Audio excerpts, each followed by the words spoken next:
Hey man, what's going on? Man, just chilling. What you just watching Forrest Gump right now? Yeah, it's going off right now. Did you gain anything new that you didn't already know about it? Yeah, I gained. Well, it's something that I already knew, but I rejected it, and it was about Jenny, and I rejected it because I was a victim of what she did to Forrest, and it's a beautiful feeling when it's a beautiful time of enlightenment when you heal, you see things better, more clearer. You gain that clarity that you always talk about. Yeah, you're not rejecting anything anymore.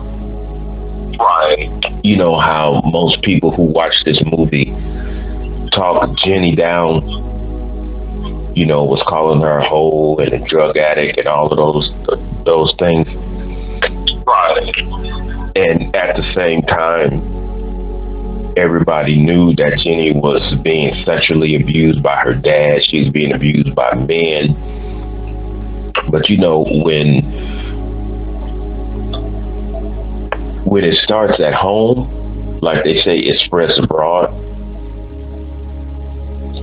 And I came to realize one of the reasons why she actually kept running from Forrest Gump is because of what her father did to her and how all these other men approached her. You know how people approached her with kindness and everything, and she would always be betrayed, and it became such a ongoing experience in her life to where when she met someone like Forrest,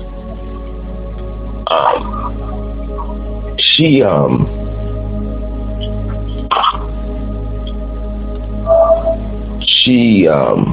I would say took advantage of his limitations, but all at the same time, the love that he had for her, she was afraid of it because she's been betrayed by her father and everybody else. That's one of the reasons why she kept running. It wasn't that Jenny was a drug addict and a hoe. Everything that happened to her made her that way. Right. Every direction that she went in, she wasn't able to get real counsel because if you notice in this movie, Jenny really never had any contact with any women other than the women who she was on the streets with, as far as the hippies and stuff like that. But who's to say that those women wasn't also abused? And a whole lot of those women were abused. That's one of the reasons why they was living the way they lived, because a whole lot of times when you suffer the same type of, experiences, the majority of the time it leads people to the same space. So it's just a trip, man. How simply because we are hurting on the inside and we haven't yet healed, how we refuse to embrace the truth. And what I mean by that is that that Jenny was abused and everything, but simply because you're still hurting from your past, you just say, I don't give a damn about that. Jenny was a whole Jenny is this, Jenny is that. No, Jenny was made that way. Right.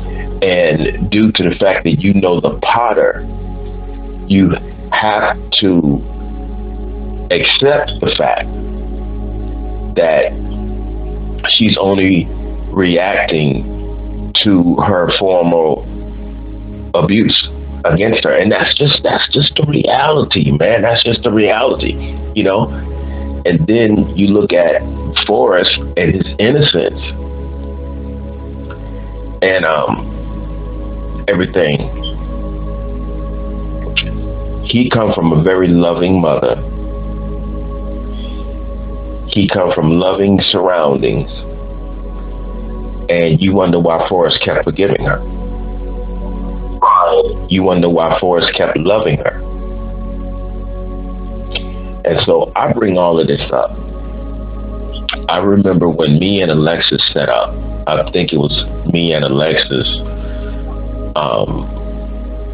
first or second conversation when she was telling me about all of the abuse that she suffered with her mother. And we went back and forth talking about all the abuse that we suffered. And she said, you know, when they hurt you, she said the effects of it set you up for failure. That's true. However, by looking at this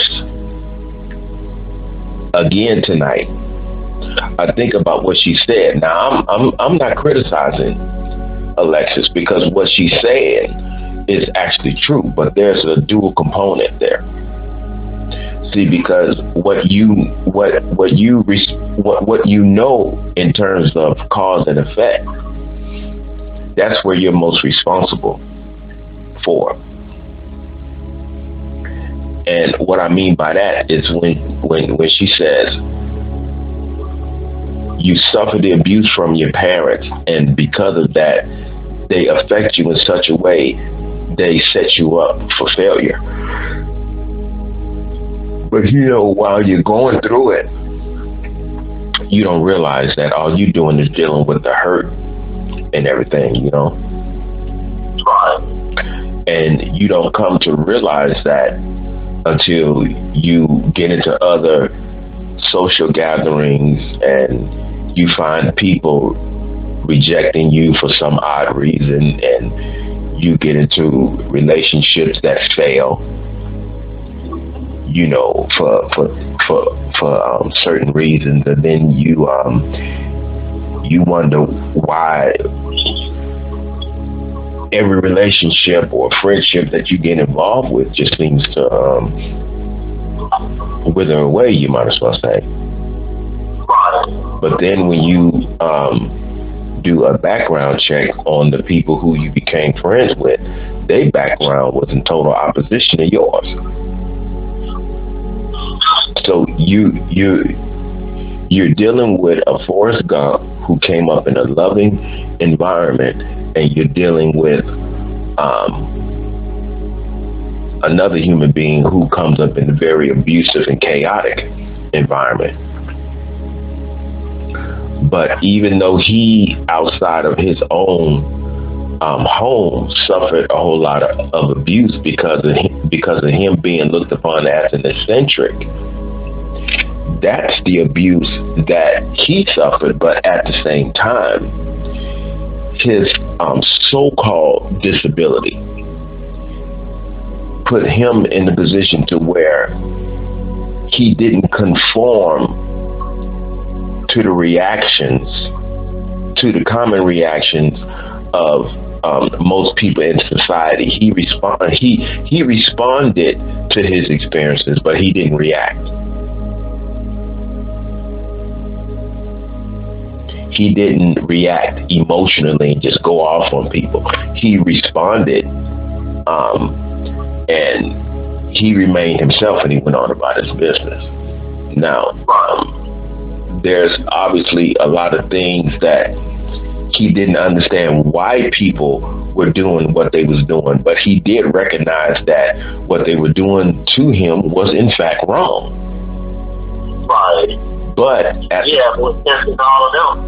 Yeah, but at the same time,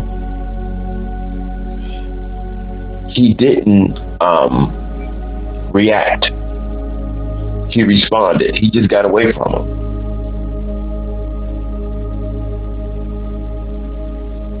Now, Jenny was different. Simply because Jenny come up in a chaotic environment and she suffered abuse of her father and men, the way that she reacted towards it, she ran further towards it instead of away from it. And she didn't run away from it until she was on her way out. And that's why she got back with Forrest. Because she came to the reality that she found out what love was through Forrest. And so when she asked him, was you scared over in Vietnam? And you know, he was telling her about how beautiful the sky was and everything. And she had said, you know, I wish that I would have been there with you to witness that with you. And he said, you were with me. And then that's when she took his hand and she said, I love you. And see, now all through the movie, you knew at that point when she said those words, she meant it. And the only way, and the reason why she meant it is because she finally got what real love was. And that goes back to what Brother Malcolm's wife, Betty Shabazz, used to tell Malcolm when Malcolm would feel bad about being overseas away from his family. And he said, you know, I really feel bad about being all the way over here. He said, you know, I promise you the next time I take a trip, I'm going to take you and the girls with me. And Sister Betty said, you're with us even when you're away. Right. And I'm like, that's love right there. And then when you read into that, Brother Josh, that's not romantic. I mean, that is pure, authentic, unadulterated with romance love. That's unadulterated love. Now, here's a man standing at her grave, and if you look at the grave, it's surrounded with white stones in terms of where her body is resting, even underground. So he still, you know, those circle of stones is all he has left of her physical being. You might as well say this is what he can, you know, those white stones represent her being on the surface. You might as well say. It's just a beautiful movie.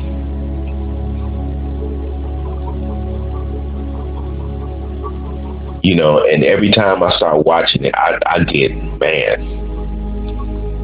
You get teary-eyed? Oh, of course, but it's like I get really drawn into this movie. You know, and I'm like, wow, this is a beautiful movie. And I think if people would stop clowning this movie so much and just put all the foolishness away. Put all the foolishness away and pay very close attention to this movie, man. You know, and that's another reason why I've grown to this. I don't like comedians anymore.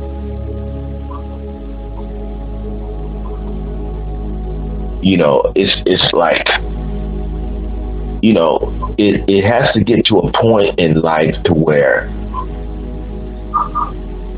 everything has to be taken serious now. And there's nothing wrong with that. Has to be too what? Uh-huh. You said everything has to be what? Everything has to be taken serious now. Because we are living in times where I'm starting to notice that a whole lot of things that shouldn't be clowned is being clowned by a lot of these comedians, you know. You know, and I've gotten to the point to where I don't even like comedians, you know. I don't even want to know any of them. Except for like Eddie Griffin and people like him, right? Well, Eddie Griffin deals with reality. And I've never heard Eddie Griffin clown somebody. Like that's why I don't like people like Mike Epps. I can't stand Mike Epps. What about Cat Williams then? I don't like Cat Williams either. See me, those are nigga comedians. Nigga comedians, I hear you. Them some nigga comedians. I'm happy that Martin Lawrence is not doing any stand up anymore, because Martin Lawrence, he's stupid to me. Martin Lawrence is not funny. Martin Lawrence is stupid. And I don't mean stupid in a bad way. You laugh at him, you're like, this dude is stupid. Yeah. I can tolerate Martin Lawrence. People like Martin Lawrence, Richard Pryor, Eddie Murphy. I don't look at them as nigga comedians. People like Mike Epps, Cat Williams, and Jamie Foxx. No. Them some niggas. Those are nigga comedians. Those are the type of comedians, and I'm pretty sure Martin and them would do it. And Richard, I've never heard Eddie Griffin clown the movie Forrest Gump. Now, if he did, I don't think Eddie Griffin would mock the character. I think he would probably imitate the way he talks, but I've never witnessed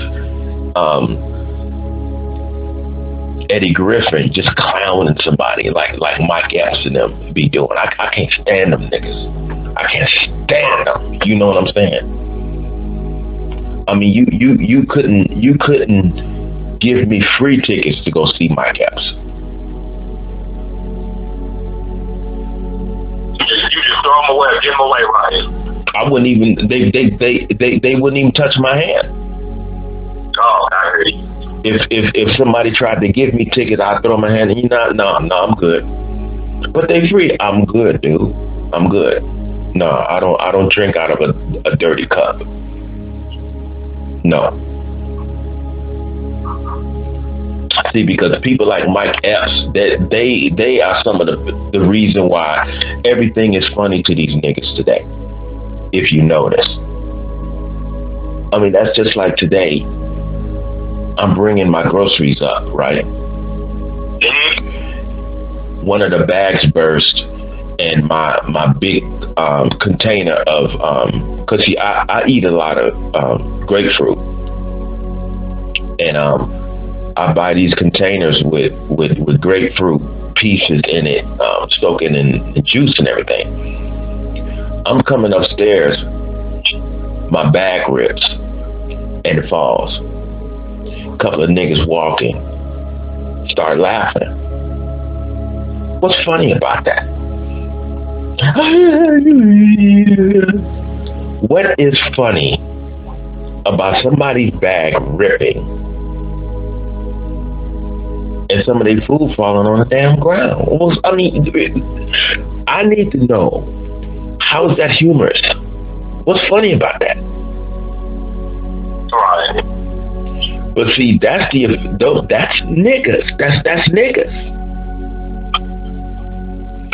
And that's the type of level of ignorance that Mike Epps and all the rest of them nigga comedians, he's walking his ass down the street, groceries falling all out and everything, and everybody in the audience laughing, and then the next thing you know, after you done heard this nigga and you go into real life, now you laughing at little things that you shouldn't be laughing at. I'm not saying that laughing at these things are a sin, because I don't even think about, this whole sin concept anymore. It's just that, why are you laughing at something like that? Right. And I don't mean to knock people down for laughing at something like that because you wouldn't want this to happen to you. No, no, no. Let's move that out the way. Look at what is happening. What is funny? What's funny about somebody's groceries bag ripping and their food falling out? What's funny about that? And this is how you can tell that this environment is just is getting more and more and more contaminated. And so you look at a movie like this and you say, you know what? I guess that I was angry at Jenny because I was one-sided. I was only thinking about how it was affecting Forrest. But then, at the same time, Forrest wasn't somewhere feeling sorry for himself. Forrest started running. He didn't sit still and wallow in his pain. He did something to service his pain.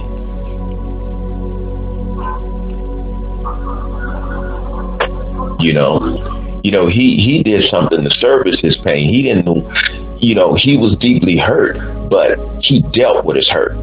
He dealt with it. He became his own counselor without him even realizing it. He just kept running until he said, okay. He did that for what did you say, 3 years, 6 months, and 14 days. And all of a sudden he said, okay, I'm going home now. Right. I'm like, wow, this movie is so beautiful, And then when you look at Jenny, you would think that as much as she betrayed him, she would try to stay away from him. And see, and she would be embarrassed to even approach him. But she also knew that Forrest truly loved her, even though she was afraid of that type of love. Right. And this comes from a mind that's been abused because she's been betrayed. So it's like you have to look at both sides. You have to look at both sides. And that's why this movie means so much to me, because it's a very deep and beautiful movie. And if you don't really calm yourself, down and throw away all of the ignorance of making fun of, how he talk and all of that. Okay, well, there's nothing wrong with that. I'm not saying that, there's anything wrong with that. But if you really want to get the full meaning out of this movie, you have to listen to the dialogue, and you really have to understand what you're seeing and what you're hearing, because this movie is deep, man. Right. It's a beautiful, deep movie.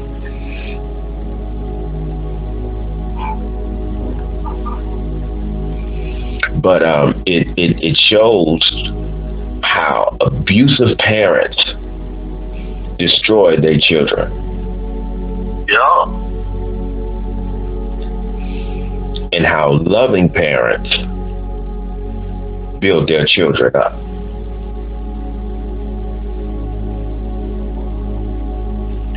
And that's why I used to always, as get on people's case about that movie Fence. Oh yeah, man. I know most black people, especially black parents, they was a fan of the Denzel scene where he's talking down on his son. Negroes like that type of stuff. I hated that scene. Yeah, and that's. I really never watched that movie one time or whatever, and I guess because it reminded me too much of, in a many ways, the relationship I had with my father. Yeah, I don't even watch it no more. I mean, I still have it, in case somebody wants it, but I don't watch it anymore. Right. But where black people's head is when it comes to proper communication and decency, they just don't have it no more. They just don't have it.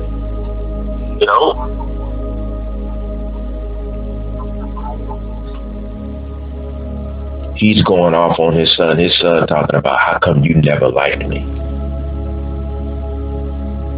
I mean, that's wow. Why you've made your son feel all of his life that you never liked him because he said never like me. So he's basically saying I have no history with you of where you gave me the impression that you liked me as a human being or accepted me as a human being or looked at me as a human being. You talk about abuse? What the hell happened to you? Well, society, and then black folks wonder, well, that comes from the plight of racism and blah, blah, blah, blah, blah. What the hell does that have to do with his son, though?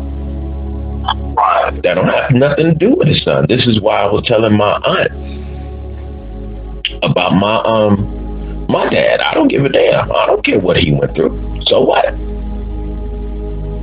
So, and look, I was telling my cousin Joseph Carter. He said, man, the Carters had it really bad, man, with racism. I said, I don't give a damn how hard they had it. It does not justify mistreating people because you were mistreated. Yeah. So how can you come up being mistreated by way of white supremacy? And how can you say that whites in the South mistreated you, but the effects of their mistreatment on you condition you to mistreat others in your family? That doesn't make any sense, and there's no justification with that. So don't drop that in my lap like I'm gonna put it in my lap and I'm just gonna rub it like some little puppy. No, not at all, because there's no excuse. There's no excuse for that, because this is an innocent child coming into the world, being raised up, well, being clothed and fed by his father, but his father never raised him because his father never respected him. Right. Liking your ass was not part of the game. What? And like you say, you see all these niggas sitting back. Yeah, that's what I'm talking about. That's what I'm talking about. Yeah, that's why so many of you niggas is messed up today, because you ignorant. Yeah. Ignorant.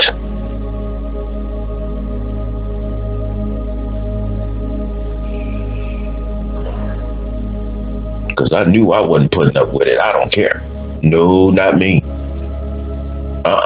See, because I raised myself up along with being raised. I was raised good, but all at the same time. I didn't just totally submit to the way that I was raised based upon principle, unless I totally agreed with it. Right. Now, now there were some things I didn't agree with, so I didn't take those things in, because I was reading up on Bruce Lee, and one of his books, the Toll of Jeet Kune Do, there's a chapter in there where he's dealing with philosophy, and he said, absorb only that what is useful and discard what is not. And I'm like, okay, I get that. Only conform psychologically and emotionally. You might as well say intellectually. He's mainly talking about the intellect. Only that what is useful to your living journey, and that which is not useful to you, not necessarily saying that those things are wrong. They're just not useful for your journey. Discard those.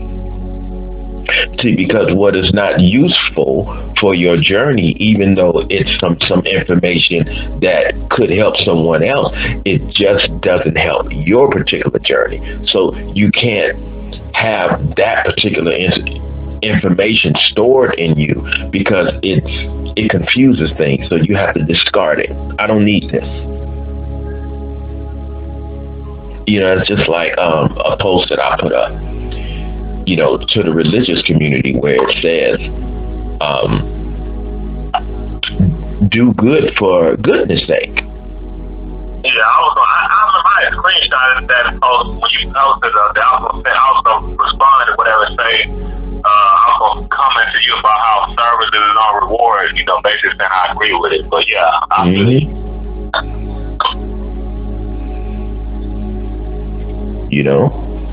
It's like I wrote, doing good for the sake of goodness, is what pleases the divine. Not doing good because it will please God based on a doctrine. And people didn't get that. Like, what is he talking about? Well, this is the reason why I asked you to please read this carefully. Well, I'm submitting to do the will of God because I know it pleases God. You lying, dude. So you trying to tell me lies? A predisposition is a lie. So in other words, like I said on Tasha K's, I was basically saying trying to be moral is immoral. See, trying to be moral it means that you're conforming to some doctrine that's trying to tell you how to be. You be this way. So anything that's telling you how to be, you follow this diagram, you follow this design. This is your belief, and this is what you do. This is what's going to get you into heaven. That's not going to get you nowhere. No. Do it because it's right.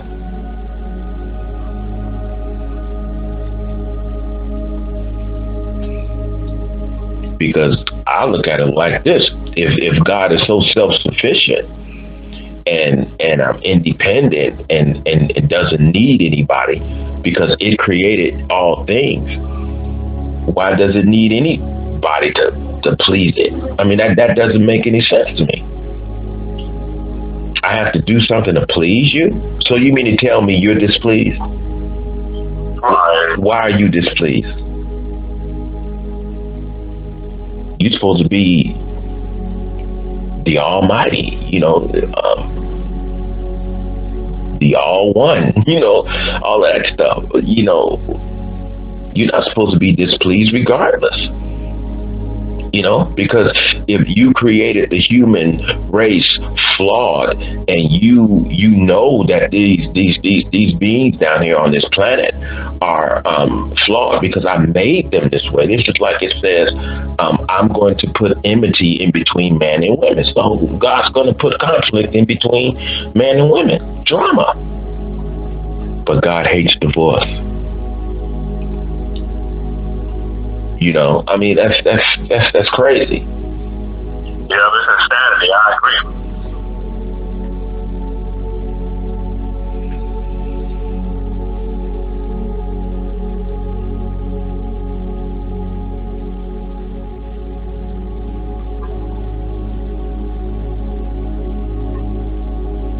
I mean, God, you created something that is flawed.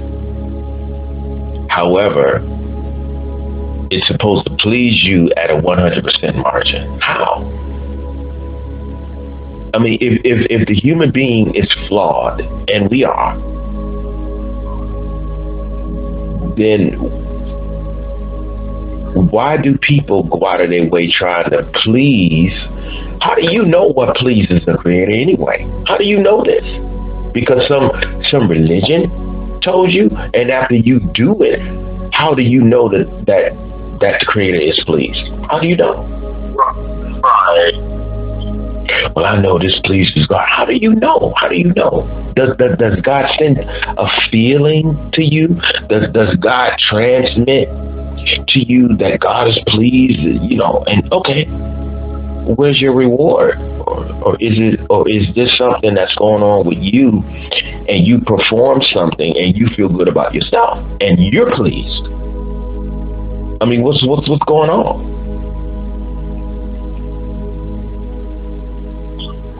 and due to the fact that belief is for the uncertain, I don't even deal with it no more. No.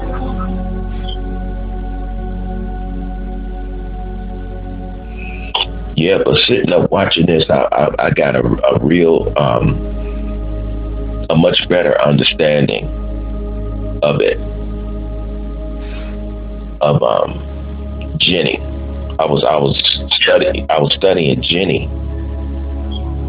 Really, I was studying both of them, but primarily I was looking at her life, and before she left, she wanted to make certain that her son was in good hands. Right. So it's like her parents screwed her life up, you might as well say. And it's just that if you don't stand up and put your foot down and say, to hell with them, just leave me alone, like I've done with my dad, you're going to look around one day and you're going to be 50, 55, 60 years old.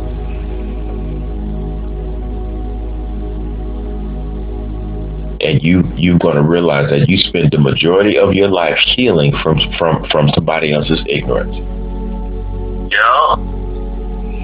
And that's how dangerous parents can be. Parents can be very dangerous.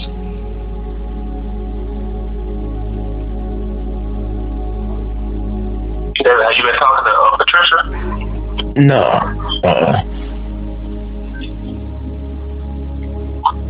No, Patricia is busy, and Patricia is a part of this group.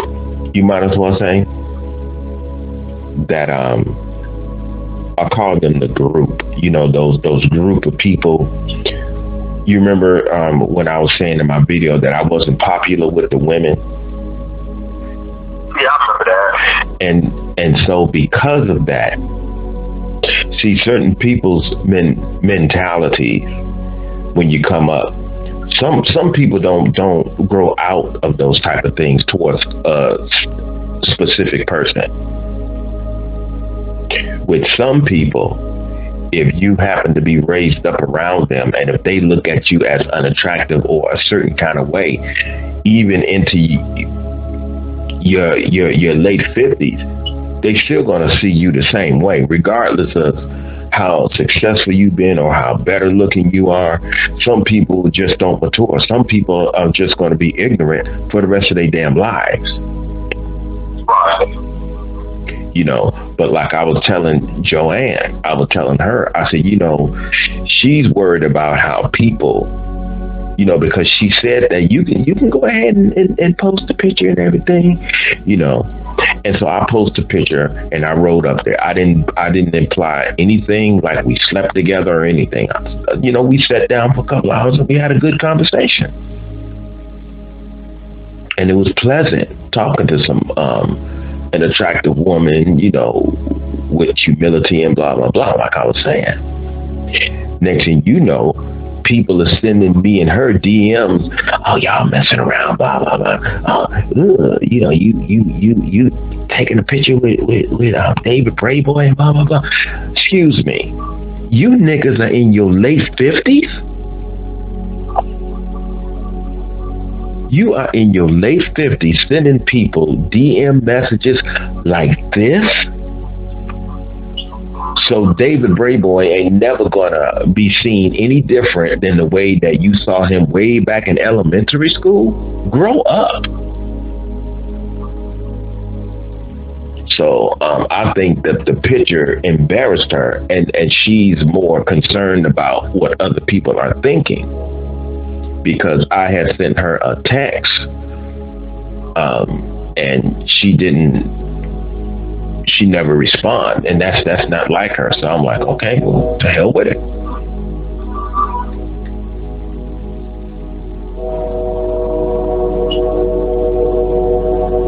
Yeah, people, it's sad that people, even around your age group, are so immature. Yeah, And it's like I was telling Joanne. I said, these are those little group of girls. It's like on the weekends when everybody was just, out of school. A lot of them would group up and put on their little weekend little cute jumpsuits and everything, and I would be sitting in front of the house on this red fire plug that was in front of our home. And I remember numerous times, I'm not going to mention any names, but they would walk past me while I'm just sitting there minding my own thoughts. I'm just sitting there thinking about things. I was like, hey ugly, big nose, ugly David Bray boy, and they, yeah. And so not everything is funny. You know what I'm saying? Yeah. But and see, and that's my point, Josh. You know what I'm saying? Certain things shouldn't be laughed at. Now you probably laughing at the way I said it, and I can understand that. Yeah, but you make anything sound funny. Yeah, I know. I know that. And that's another thing I have to remember. Because I can make anything sound funny. I don't care what it is. But they would do that, right? And you still can laugh. I'm just trying to make a point. And they would ugly, blah blah blah. They would have their own little suits. The little group of girls, the cuties, you might as well say. But here it is. Today, everybody's in their mid and late 50s. And all of the group, the cutie pies, they all got kids, but everybody still got their last name. You know what I'm saying? So you was fine, you was cute enough to lay up with and make babies, but don't nobody want you because you still got your same last name. Don't nobody, they gave you babies, but they sure didn't take you to no chapel. They sure didn't want to marry you.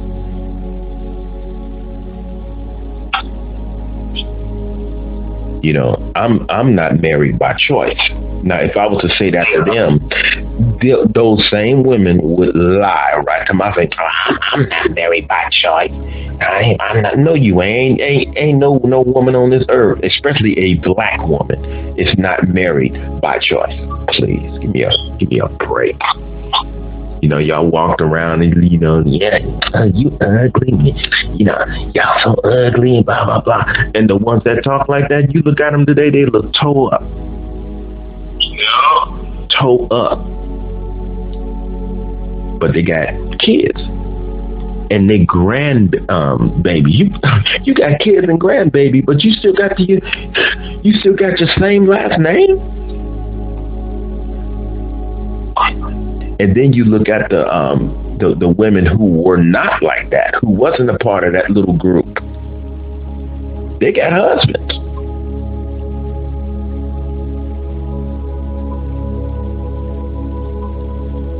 Anytime you have to say, I'm still sexy.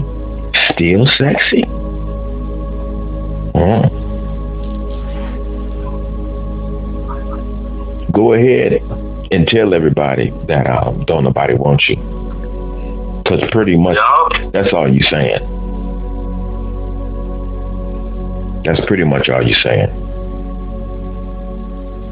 I'm still sexy. You see?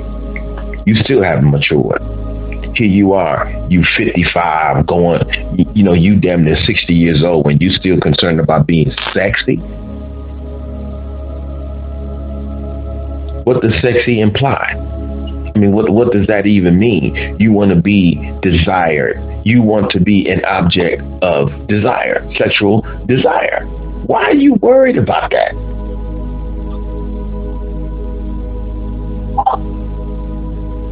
Why are you worried about that? At you almost 60 years old. And well, like they say, women don't ever grow up, most of them. Yeah, and you are a grandmother. And your grandkids is looking at you talking about, I'm still sexy. Grow the hell up. Be a grandmother. Grandmothers don't talk like that. I've never heard Graham talk I ain't never in my life heard even the word sex come out of Graham's mouth.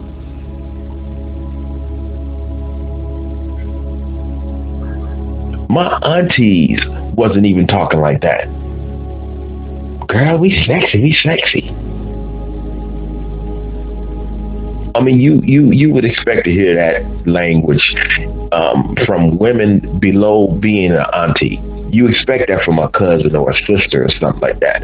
But in my family, the aunties didn't talk like that, the grandmothers didn't talk like that, and the great grandmothers never spoke like that.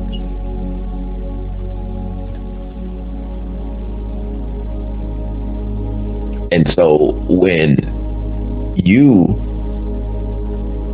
grow up and simply because you age very slowly, you mature more than you age, you grow into yourself and you start looking better.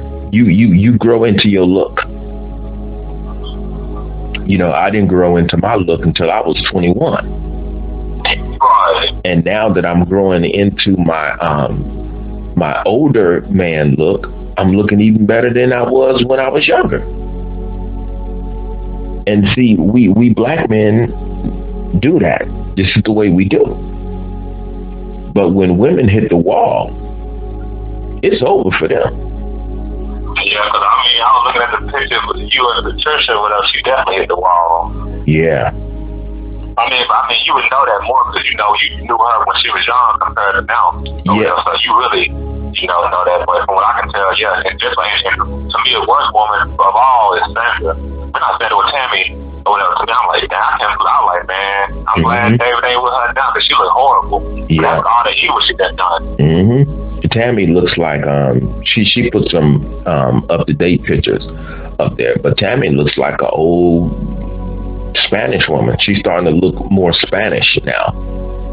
Yeah. But I guess maybe it's that European in her, right? Yeah. Did you say her dad like European or Spanish or something like that? Her father's Spanish and her mother's Creole. Oh, okay. But she looks Spanish now. Well, yeah, no, Spanish is taking over. Spanish meaning, Spanish really, if I know you know history, Spain really a white folks, most of them over. Yeah. That's why a lot of Mexicans look the way they do because of that white conquistador blood. Yeah, because when the Spaniards came over here, they said 89% of them had African blood in their veins. And so when the Spaniards laid up with the Indian, this is how you get the Mexican. Yeah. And the Mexicans wasn't recognized as a community until 1517. So I told Tammy her history.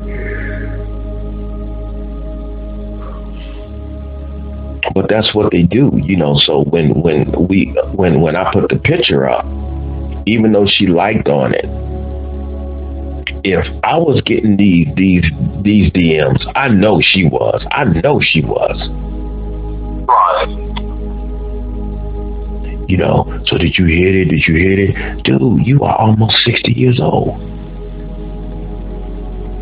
Why are y'all worried about that? Why are you worried about that? Did you read what was over the picture? Simply because I've been in love with this woman since the 5th grade, and look who I spend time with. What is that saying? That's not leaning towards anything sexual.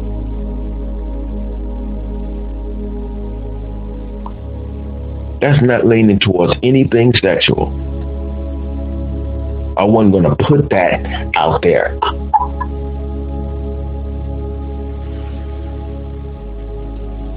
But due to the fact that it was David Bray Boy, that's what made it such a big deal, because it was me.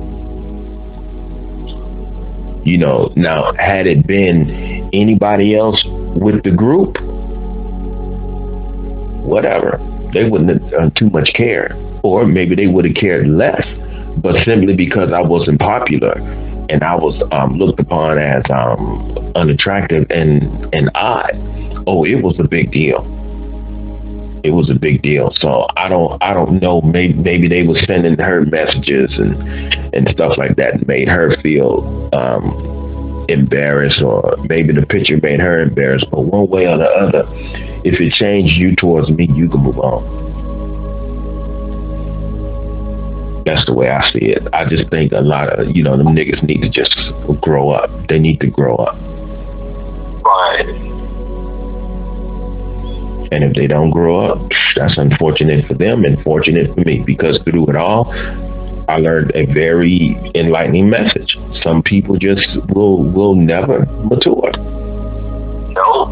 And therefore they're dead inside. And it's a trip, because a whole lot of them was trying to hook up with me when they visited Las Vegas. Yeah, I'm gonna be coming there, for the weekend. We should hook up. Wait a minute, you was my sister's friend. You wasn't my friend. What you mean hook up? Hook up for what? We wasn't friends.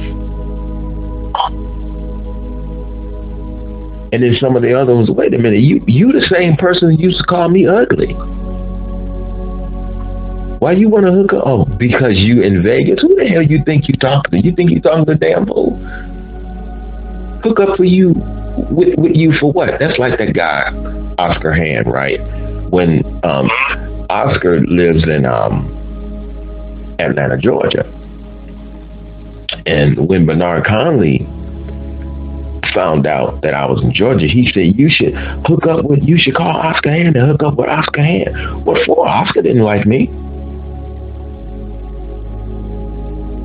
And people may say, well, that was a long time ago. Yeah, but me and Oscar never resolved our differences.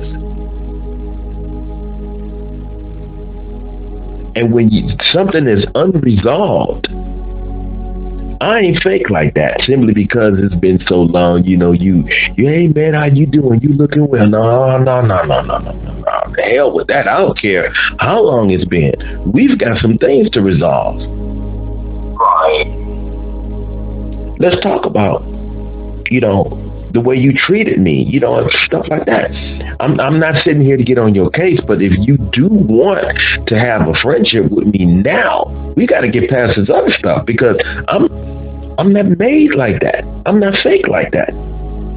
Right. And so I told Bernard Conley, no, not at all. We wasn't friends like that. We wasn't friends like that. It's a whole lot of people who I went to school with, but I didn't come up with you. I just went to school with you. I didn't grow up with you. I didn't play with you over the weekends. I didn't talk to you on the phone. I didn't eat in your home. You didn't eat in mine. You're just someone who I went to school with. That's it. You're a classmate. You're not a friend. And of course, we have to be friendly to one another because we're in school and there's certain rules. But that don't mean we're friends. Right. You're just someone I went to school with, but you're not somebody who I grew up with. And that's the distinction. And, a lot of them think, well, we all went to school together. Yeah, but everybody wasn't friends. See, I know the distinction. There were certain people who I grew up with, like Bernard Conley, Chris Conley, John Veal, my cousin Joe Ricks, and other people who I saw on the week, on the weekend, and we went to school together and we grew up together. But most of the people, I just went to school with them. So don't get on the phone calling out here talking about you want to hang out. No. I didn't grow up with you. How many times did we have a conversation? What are we going to have to talk about? We don't have a history of growing up together. So there's no psychological, there's no emotional bond there.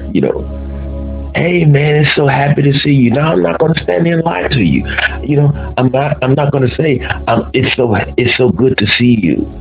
No, it's good to see you if I grew up with you. Now, if I went to school with you, it's good to see that your ass is still alive. You know what I'm saying? Yeah. Hey, man, enjoy yourself. You have a nice time while you're out here. Hey, man, you should meet up with us. You know, I can introduce you to my wife. You're not Bernard Conley. You're not John Williams. You're not John Veal. You are not those guys. I just went to school with you. I'm not trying to be funny. But I won't be able to feel that because we don't have that type of connection. We just went to school together. You know, that's just the way I live, man. That's the way I live. And if you wasn't cool with me and if we didn't resolve our differences, I'm not going to fake it. Right. I'm not going to say, hey, Oscar, send your number, man. Let's hook up since I'm out here in Atlanta, Georgia. What the hell we got to talk about?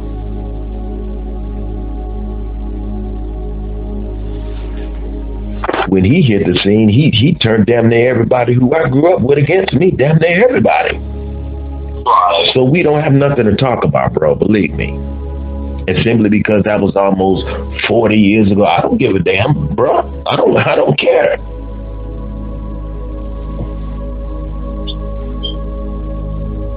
You know, you did some things in some very delicate times.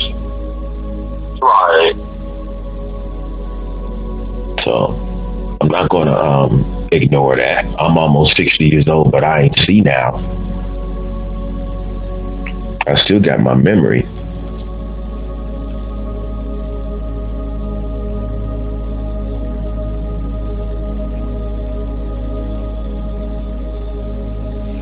You know, that's what a lot of them gonna have to understand, the distinction. But that's the only thing with her. So I just backed off her and just let her, all right, well, go on. You know, the next time you in Vegas, don't just come out here and do what you do and just go on back home. Right. You know, because she was saying, you know, you got Josh, because she knows about you. You know, in Dallas, and she's saying, you got me in Dallas, you know. Yeah, that's fine, you know, but you still acting like you have to please the group, so you just going about your business. Right. Because that brings back some feelings I thought was finally, dead. But you know, you find out that people haven't matured at all, and then when you look at their lives, they're miserable because they were so cute, they were so this, they were so that. Yeah, but you still got your same last name, so obviously you wasn't that cute because then nobody want to marry your ass. Right. But you got all these babies and you got all these grandchildren, but you so cute, right? You know, that's just like that Biggie Smalls movie when Biggie was talking about how the girls used to, you ugly, you know, and I recall him saying that little girls like that was ruthless. You know what part? Huh? I said, you know it. Yeah, you know what part I'm talking about, right? Yeah. I remember that was one of my favorite songs growing up. Yeah, and see that now I'm talking about what he called little girls like that used to come up in his face and call him ugly and you ugly and all of that. But see, that's just a reflection of what's going on in their environment. See, those kids, they treat you the way that they treat you because of the way what's going on in their homes. So that's another example of having bad parents.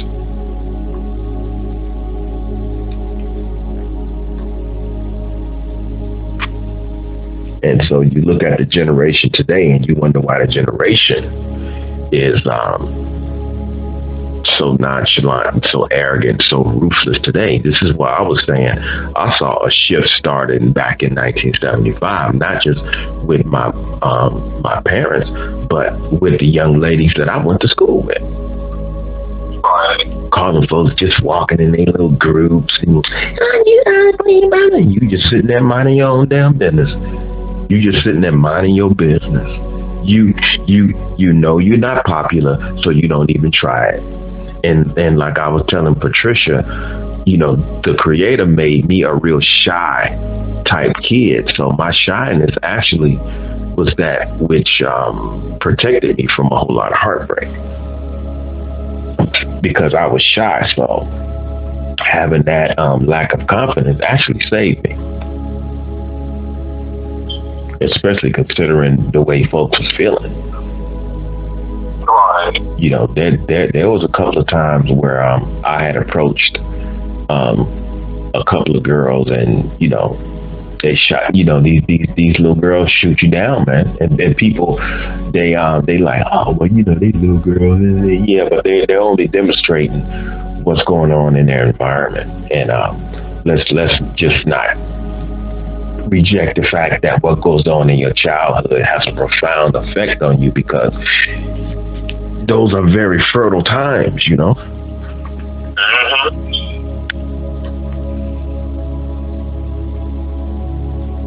And so now when you get older, you look better, you grow into your look. Now you're getting DMs talking about, I'm going to be in Vegas, such and such thing. And this is the same person who talked about you like a dog, but now her old ass wants some dick. You ain't getting it from me. Right.